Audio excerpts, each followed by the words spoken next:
hukom sa ginibong drug bypass operation. Triple o 4 na doble ang bihikulo na gruso sa siyudad kang Naga. Mas complain ng police station kang Naga City Police Office. Newsbreak.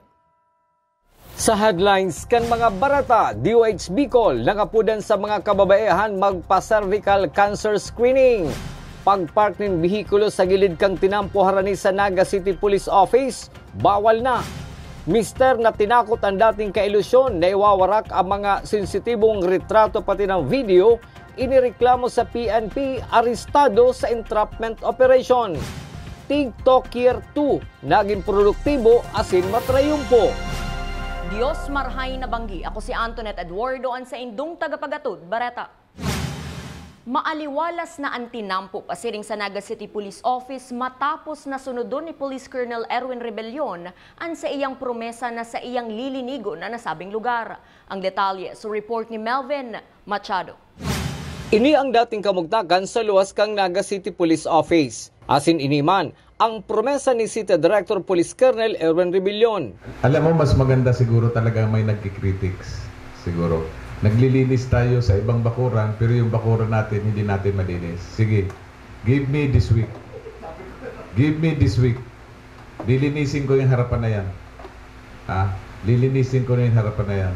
Ngunyan, inina ang kamugtakan kang atubangan kang Naga City Police Office. Mayo na ang mga motorsiklo asin pribadong lulunadan na nakaparada sa gilid kang tinampo. Maging ang Tri-Mobile Station na yaon digdi ang pinagpahali naman. Susuki Police Lieutenant Colonel Chester Pumar, tagapagtaram kang Naga City Police Office, na puunpak ka nakalis na simana. Pinag-implementar na ang pagpapahali ka mga nakaparadang bihikulo digdi asin may personel ang PNP Naga na yung tagasitar sa mga nagpupurbar na magpark kang sa indang bihikulo. Actually, last week pa may mga naklamp na nga na sasakyan ng ating PNP personnel. So, at the same time, pinaigting ng ating City Director kahapon na strictly talaga walang magpo-park and halos lahat. So, may naka-assign po dyan na duty na pag may titigil, ay binibigyan lamang po ng 5-minute rule na tinatawag. So, bawal po talaga mag-parking at kung makikita nyo ngayon,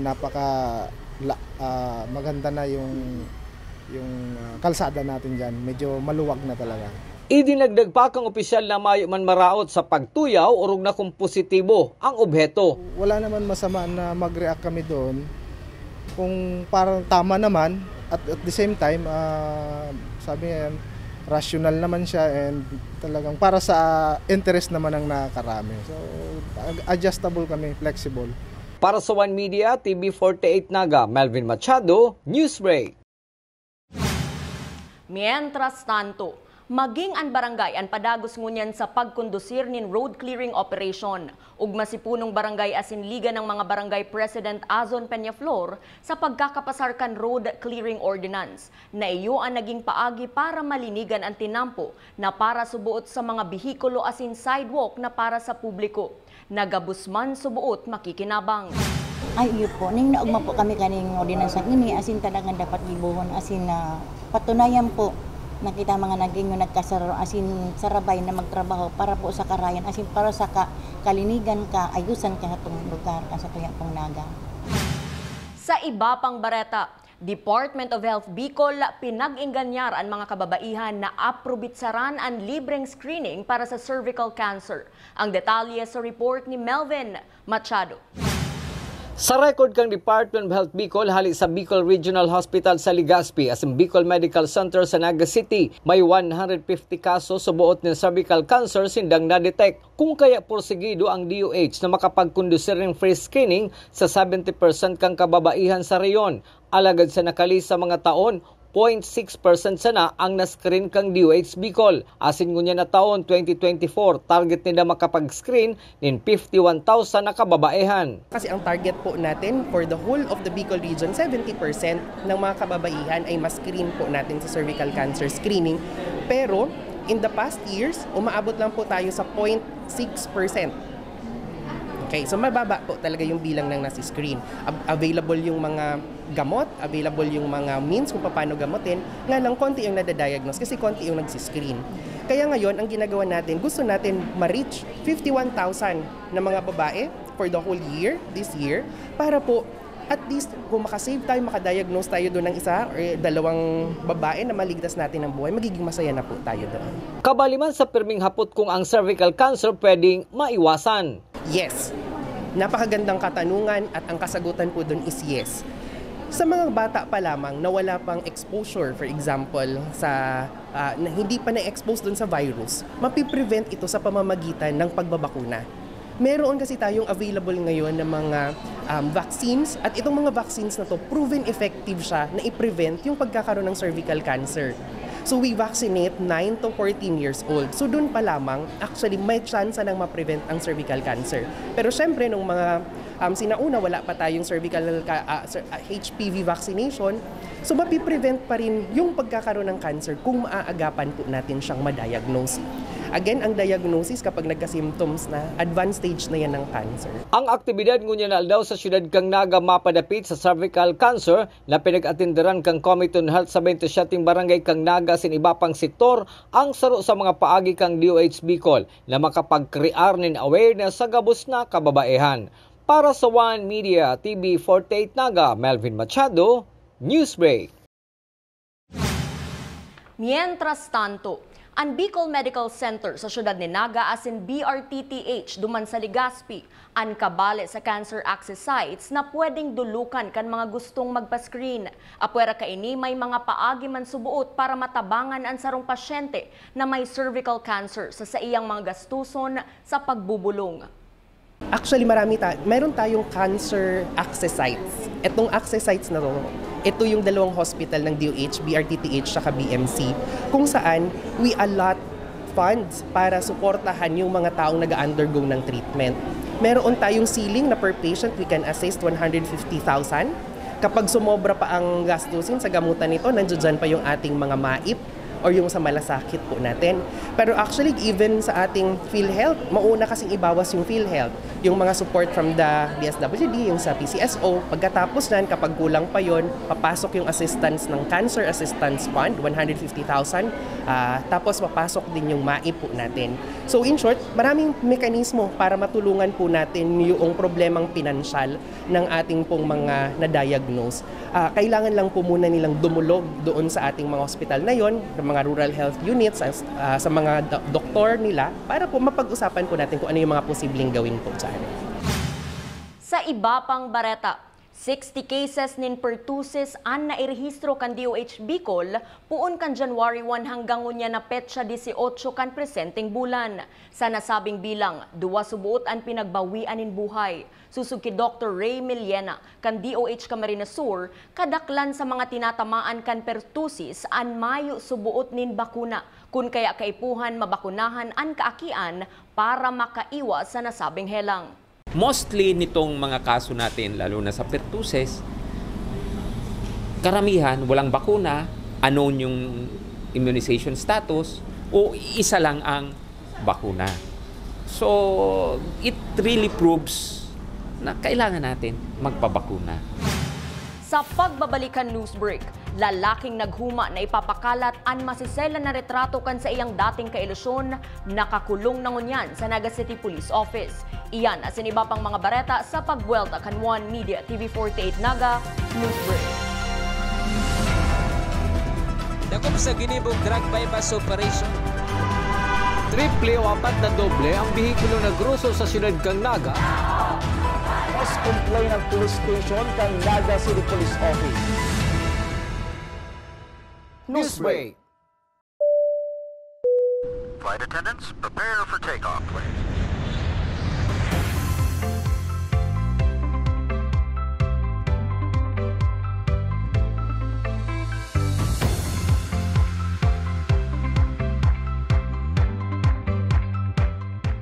Slip life vest over your head. Take the tape around your waist.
Converge is a world-class ICT company with the most resilient and superior fiber optic service in the Philippines that continues to delight millions of its users in the consumer space while serving a growing number of business clients in the SME, enterprise, and wholesale segment. Converge Business. Strength, resiliency, results.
Sa ginibog drug bypass operation.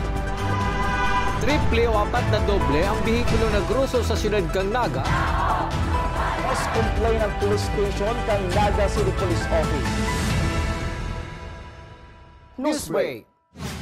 Sa pagpapadagos kan mga bareta, bago pa ang direktiba kan PNP Bicol dapit sa deployment kan mga PNP personnel pag rush hour, enot na subuot pinagibo ini kan Naga City Police Office sa irarom kan Oplan Antabay. Susug ki Police Lieutenant Colonel Salvador Ortañez Jr., Deputy City Director for Operation, obheto kaini na mabantayan ang publiko sa panahon na sinda siribut sa pagkaaga asin pagkahapon.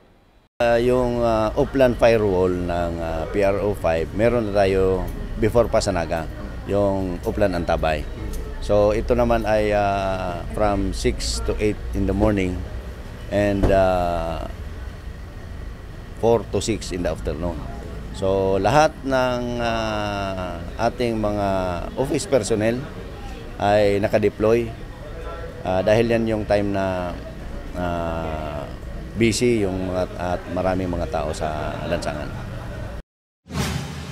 Sa police report, nakakulong na ngunyan sa police station number 6 ang 41 anyos na mister na taga Magaraw, Camarines Sur na subuot ka relasyon kan sarong 21 anyos na daraga na iyuman ang nagreklamo sa Naga City Police Office huli sa pananakot sa iya kan sospek. na ipapakalat ang masisela na retrato as in video kunda isubuot masunod sa gagustuhan kaini. Kasuudma dagos nang naaresto ang sospek ang mga tauhan kan Naga City Police Office, personahe hali sa Naval Forces Southern Luzon, asin Camarines Sur Provincial Anti-Cybercrime Team.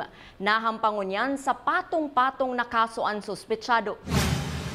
Sa iba pang police report, hulitan na areglo ang nangyaring road crash sa Pamplona, Camarines Sur matapos magkasundo na mataunin danyo sa driver kan van sa kantidad na 200,000 pesos. Mayo naman subuot paninimbagan legal ang nasabing driver.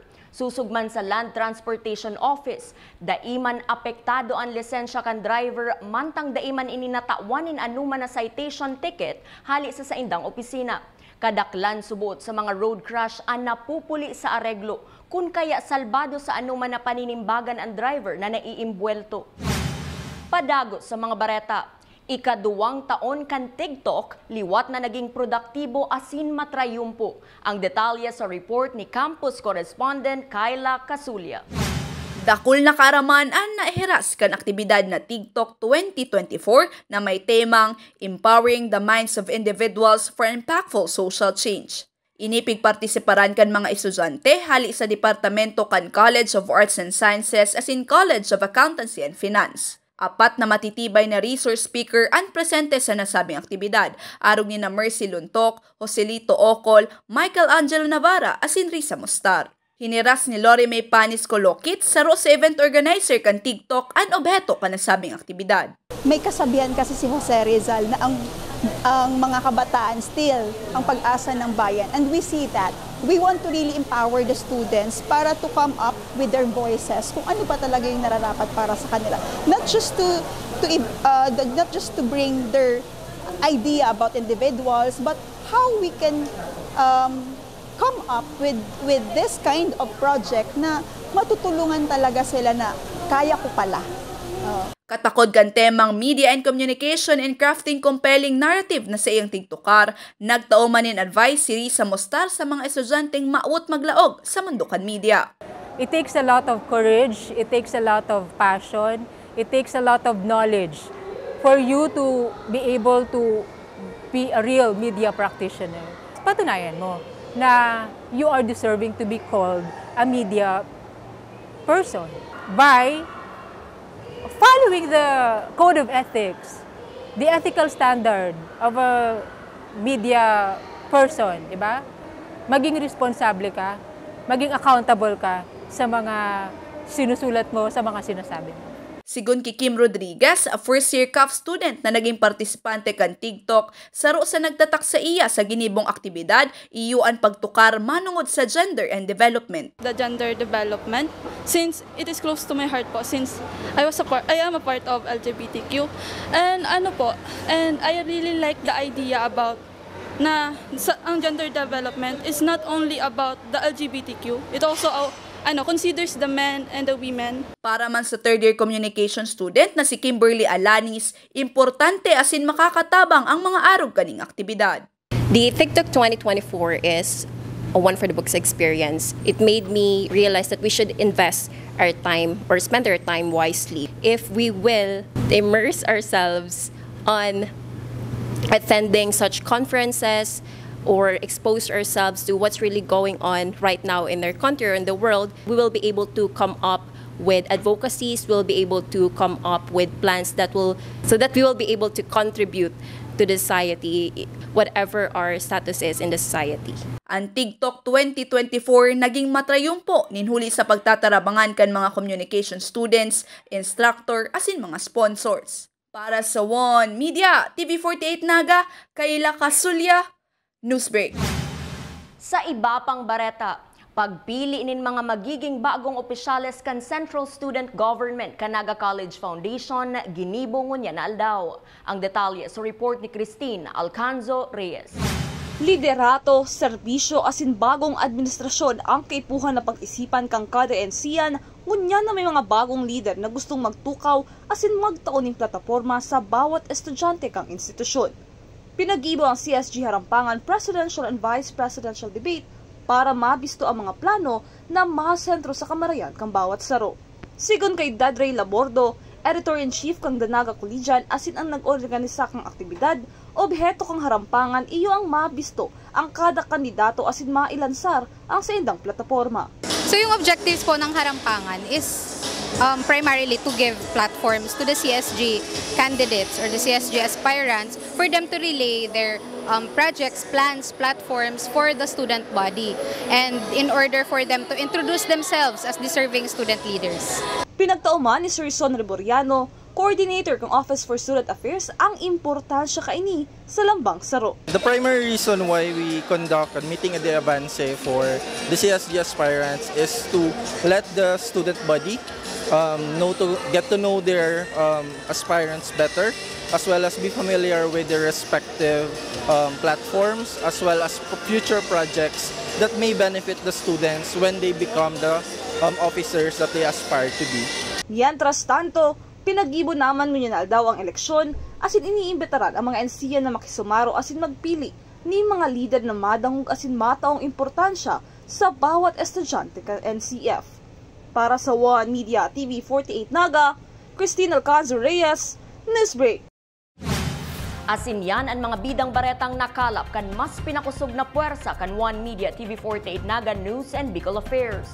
Dai malingaw na i-follow ang Samuyang official Facebook page asin i-hit ang subscribe button sa Samuyang official YouTube channel. One Media TV 48 Naga, tanganing updated kita sa mga bareta asin istoryang bida. An Bicolano. Ako si Antoinette Eduardo asin ini ang One Media TV 48 Naga Newsbreak. Dakop sa ginibong drug bypass operation. Triple o 4 na doble ang bihikulo na gruso sa siyudad kang Naga. Mas complain ang police station kang Naga City Police Office. Newsbreak.